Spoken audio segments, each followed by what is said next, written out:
नमस्कार दोस्तों, आज बताने वाला हूँ कैसे आप एक प्राइवेट लिमिटेड कंपनी को रजिस्टर्ड कराएंगे। हाँ जी दोस्तों, कंपनी एक्ट में कैसे इनकॉर्पोरेट कराएंगे एक प्राइवेट लिमिटेड कंपनी को। स्टेप बाय स्टेप प्रोसेस बताने वाला हूँ कि इनकॉर्पोरेशन कैसे आप करा सकते हैं एक प्राइवेट लिमिटेड कंपनी को। चलिए समझेंगे डिटेल में स्टेप बाय स्टेप। उससे पहले बताना चाहूँगा, जो भी भाई बंधु मेरे चैनल पर पहली बार हैं, इस वीडियो को पहली बार देख रहे, जिन्होंने अभी तक सब्सक्राइब नहीं किया, सब्सक्राइब कर लीजिए, साथ ही साथ बेल आइकन पे भी क्लिक कर लीजिए ताकि इस तरह का कंटेंट आपको मिलता रहे। दोस्तों, अगर आप बिजनेस स्टार्ट करने का सोच रहे हैं और प्राइवेट लिमिटेड कंपनी को रजिस्टर्ड कराने के लिए सोच रहे हैं, तो आपको कंपनी एक्ट में उसका रजिस्ट्रेशन लेना होता है, जहां पे आप कंपनी के नेम के बाद प्राइवेट लिमिटेड लगा सकते हैं। ठीक है, जैसे कि ABC private limited. Private limited company में 2 या 2 से अधिक पर्सन होते हैं। एक कंपनी और होती है जो कि होती है पब्लिक लिमिटेड कंपनी। अगर पब्लिक कंपनी बनाते हैं तो उस केस में आपको 7 या उससे ज़्यादा लोग रखने होंगे जो कि डायरेक्टर के रूप में आएंगे। प्राइवेट लिमिटेड में 2 या 2 से ज़्यादा लोग डायरेक्टर के रूप में आएंगे। तो चलिए समझेंगे कि कैसे प्राइवेट लिमिटेड कंपनी को रजिस्टर्ड कराएंगे।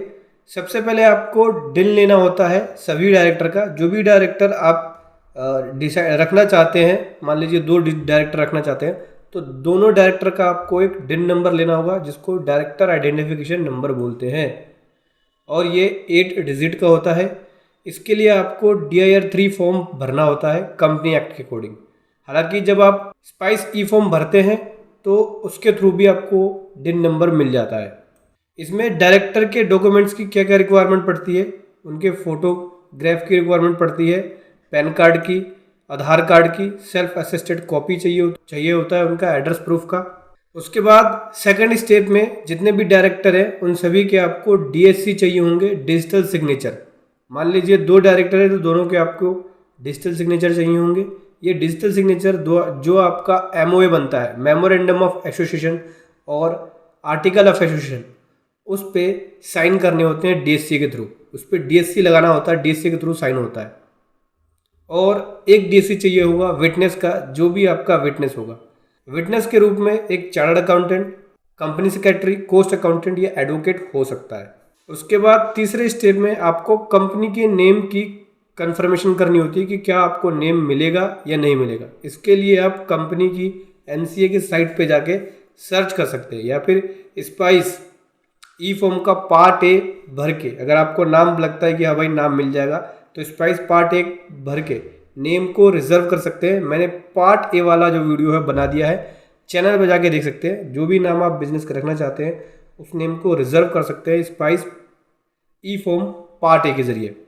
उसके बाद आपको फॉर्म का MOA और AOA, मेमोरेंडम ऑफ एसोसिएशन और आर्टिकल ऑफ एसोसिएशन क्रिएट करना होता है, जहाँ पे बिजनेस का आपको ऑब्जेक्ट्स, उसके मैनेजमेंट्स के बारे में, रिस्पॉन्सिबिलिटीज़ के बारे में आपको उसके अंदर लिखना होता है। उसके बाद स्पाइस ई फॉर्म 32 भरना होता है। स्पाइस ई फॉर्म 32 जो होता है वो पैन एप्लीकेशन के लिए होता है, टैन एप्लीकेशन के लिए होता है। इस फॉर्म के अंदर आप पैन एप्लीकेशन और टैन एप्लीकेशन को फाइल करते हैं।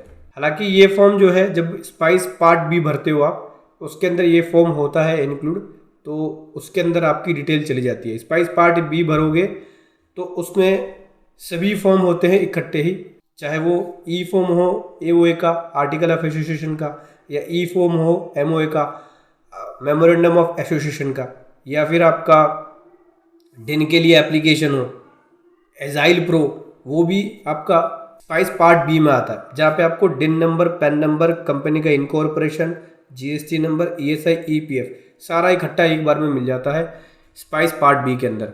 DIR 2 में डायरेक्टर की, फर्स्ट डायरेक्टर की स्टेटमेंट होती है। ठीक है, वेरिफिकेशन होता है प्रपोज डायरेक्टर का।